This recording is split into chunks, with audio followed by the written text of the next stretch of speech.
উযুটা সুন্দর করে করবা, বিনয়ের সাথে উযু করবা, ইখলাসের সাথে উযু করবা।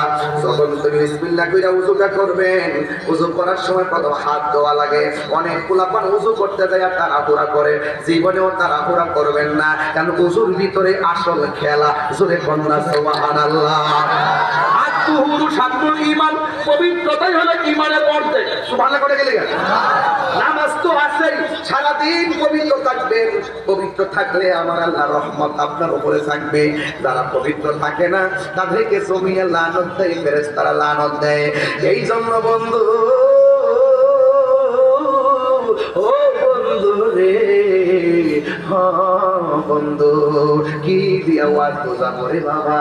আমার নবী বলে যারা হাতটা ধইব, জীবনে চলার পথে যতটা হাত দিয়া গুনাহ করছে, আমার আল্লাহ উযুর পানির সাথে হাতের গুনাহগুলো মাটিতে ছড়ায়া ফালায় দেয়।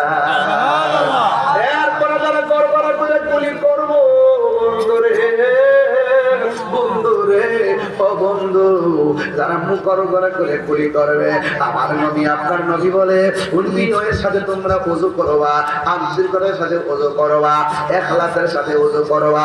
যারা ওই মুখের মধ্যে পানি দিবে, ওই মুখের মধ্যে গুলি কইরা যে পানিটা ফেলবে, ওই মুখের গুলি করা পানির সাথে আমার আল্লাহ জবানের সব গুনাহগুলো মাটির মধ্যে ফেলে দেয়। এরপর কি ভাই, যারা মুখটা দন্ত করে না, ওই চোখ দিয়ে যেই গুনাহ করেছে, চোখের গুনাহগুলো উযু পানির সঙ্গে মাটির মধ্যে ফালায়া দেয়। এরপরে বান্দা যখন উযু করতে করতে শেষ করে ফেলায়, নবী আমার ডাকে উম্মত, উম্মত, উম্মত রে, ওই উযুর পানি শেষ, উযু কইরা শেষ হয়ে গেছে। যেই ব্যক্তি উযু শেষ হওয়ার পর সাত লাখের শরীর থেকে যেই পানির ফোঁটাটা পড়ে রে বাবা, ওই পানির ফোঁটার সাথে আমার আল্লাহ জীবনের গুনাহগুলো মাটিতে ফালায়া দেয়। এখানে শুধু সীমাবদ্ধ না, আল্লাহ কয় বাশিরিল্লাযিনা আমানু ওয়া আমিলুস সালিহাতি, আল্লাহ কয় যারা ঈমানদার এবং নেক আমল করে, আর যারা ঈমানদার নেক আমল করার মানুষে যারা ওযু করে, আমার নবী আপনার নবী বলেন তারা ওযুটা শেষ করে আসমানের দিকে তাকাইব। সুবহানাল্লাহ বলে রে, আর জোরে কথা সুবহানাল্লাহ।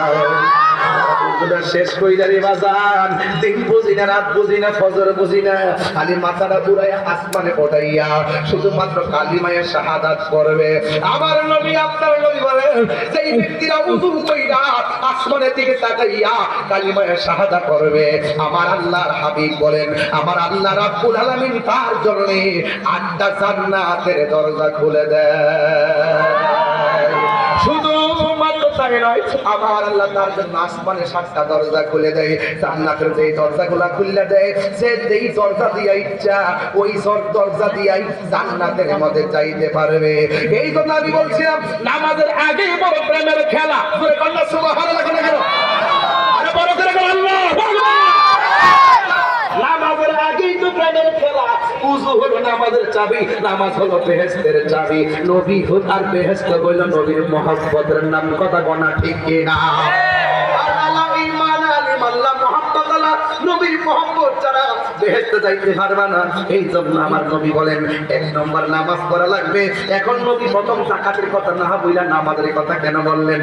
হজের কথা না বইলা কেন নামাজের কথা বললেন?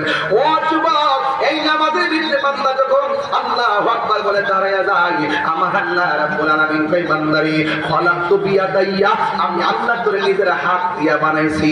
নিজের হাত দিয়ে বানাইতে যাইয়া পায়ের তলা থেকে গলা পর্যন্ত বানাইছে আমার ফেরেশতা দিয়া। এখানের মধ্যে বাজান আছে রে বাবা, কোন দিকটা আমি তো হাফেজ নাই জন্য কইতে পারতাম না, কোন দিকটা আমি তো জানি না। এই জন্য আমার আল্লাহ রাব্বুল আলামিন একা হয়ে গেছে মনে হইতাছে। আল্লাহ রাব্বুল আলামিন ডাক দিয়ে বলেন কি, আল্লাহ রাব্বুল আলামিন কই ওয়া ইয ক্বালা রাব্বুকা লিল মালাইকাতি ইন্নী জাইলুন ফিল আরদি খলিফা। আল্লাহ বলে এই স্মরণ করুন সেই সময়ের কথা যখন আল্লাহ রাব্বুল আলামিন ফেরেশতাদেরকে বলছিলেন ইন্নী জাইলুন ফিল আরদি খলিফা, আমি দুনিয়ার মধ্যে প্রতিনিধি পাঠাবো। ফেরেশতারা বলছে ক্বালু আতাজালু ফিহা মান ইউফসিদু ফিহা ওয়ায়াসফিকুদ দিমা, আপনি কি দুনিয়ার জমিনে এমন মানুষ পাঠাইবেন যারা মারামারি করব, যারা রক্তপাত করব, যারা হানাহানি করব। তখন আর ফেরেশতারা বলতেছেন ওয়া নাহনু নুসাব্বিহু বিহামদিকা ওয়া নুকাদ্দিসু লাকা, এ আল্লাহ আমরা ফেরেশতারই তো আপনার শান গাইতেছি, আমরা ফেরেশতারই তো আপনার গান গাইতেছি। তখন আমার আল্লাহ ডাক দিয়ে কইল, ফেরেশতারা আসল খেলা তোমরা জানো না, জানে একজন জবান খুলে বলেন তিনি কে।